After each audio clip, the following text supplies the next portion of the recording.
भारतीय जनता पार्टीचा परभणी जिल्ह्यात एक मोठं उत्साह सुरू झाला आहे वातावरणात। महानगरपालिकेत भारतीय जनता पार्टीच्या कमळा उभा केल्या सर्व जागा निवडून येऊन पुढच्या काळात महानगरपालिकेत भाजपचा महापौर बसणार याचा संदेश आज परभणी महानगरातील जनतेनं माननीय देवेंद्रजी फडणवीस साहेबांना दिला आहे। माननीय फडणवीस साहेबांनी परभणी महानगराच्या विकासाचा अजेंडा जो जनतेसमोर मांडला, त्या अजेंडाला अनुसरून पुढच्या 5 वर्षात भारतीय जनता पार्टीच्या महापौर माननीय मेघनादिदी बोर्डीकर यांच्या नेतृत्वात निश्चित ऐतिहासिक विकास आणि घडून येईल असा आज जनतेनं दाखवून दिला। साहेब, देशाचे पंतप्रधान आदरणीय नरेंद्रभाई मोदी यांच्या नेतृत्वामध्ये पूर्ण हिंदुस्थानभर भारतीय जनता पार्टीनं विकासाचं राजकारण केलेलं आहे।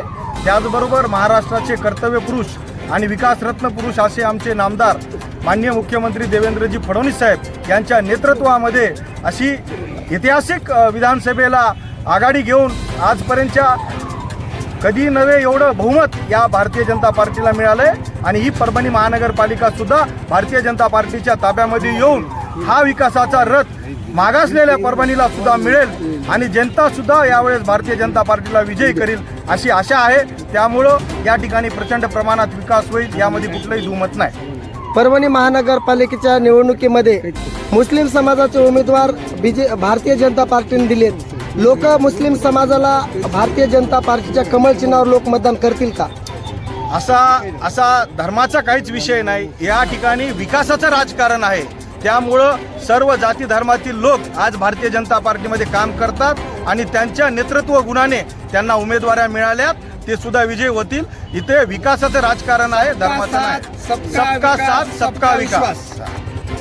जिल्हा परिषद पंचायत समितीच्या निवडणुका डोळ्यासमोर आहेत, काय तयारी आहे आपली? जिल्हा परिषदच्या संदर्भात आताच कालपासून आमचे जिल्हा परिषदचे मुलाखतीचे अर्ज मागवायला सुरुवात झालेली आहे आणि सोनपेठला आम्ही अर्ज सुद्धा दिलेले आहेत काल। आणि बऱ्यापैकी जसं डॉक्टर साहेबांना सांगितलं की 54 जिल्हा परिषद पैकी किमान 35 जिल्हा परिषद ह्या भारतीय जनता पार्टीच्या येत्याल आणि नक्कीच भारतीय जनता पार्टी झेंडा लागेल। पंचायत समिती आणि जिल्हा परिषदच्या निवडणुकीमध्ये भारतीय जनता पार्टी युतीमध्ये लढणार आहे का स्वातंत्र्य लढणार आहे? नाही, आम्ही त्यांना युतीचा बिलकुल आमच्या जे काही आमच्या सोबत आहेत महायुतीमध्ये त्यांना आम्ही पहिल्यांदा विचारणार आहोत, परंतु नाही ते जर आम्हाला नकार दिला तर आम्ही स्वतंत्र लढणार। कुणासोबत आपण चर्चा करणार? आम्ही शिवसेना। आता इथं राष्ट्रवादी अजित पवार गट वेगळं लढत आहे, परंतु त्यांचा आमच्यासोबत राहण्याचा विचार कमी आहे। भारतीय जनता पार्टीच्या सोबत शिवसेना राहील, अजित पवार राहणार नाही। शिंदे गट शिवसेना, हो, शिंदे गट तर राहणार असं तुमचा माहिती आहे। अजित पवार गटाची म्हणजे युती राहणार नाही, शक्यता आहे। ठीक आहे। आमच्यासोबत